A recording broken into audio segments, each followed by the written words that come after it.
I think a lot of people may have missed this because they were tracking something else from Washington, D.C., when the U.S. president triggered a global trade war.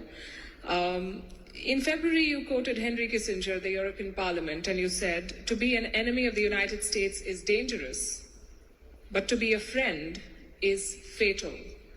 Would you offer the same advice to policymakers in India as they try to navigate the Trump tariffs? That line is actually Henry Kissinger's famous line, that if you're a friend of the United States, beware. Very dangerous.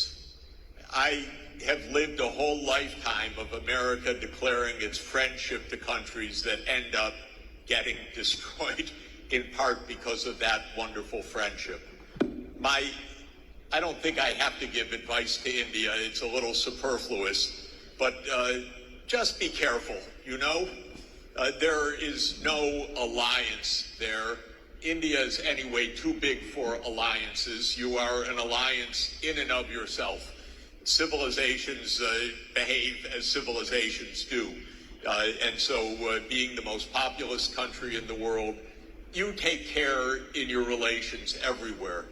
But I would say the idea, and I do have to say it, it sounds, I hope I'm not rude or misunderstood, but the U.S. wants to use India, clearly. It wants to use India to beat up China. Don't play the American game. That's my only advice to you.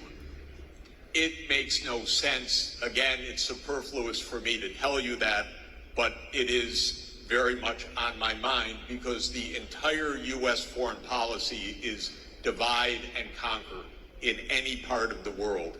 That's how empires behave. That's what the U.S. learned from the master empire of all, the British.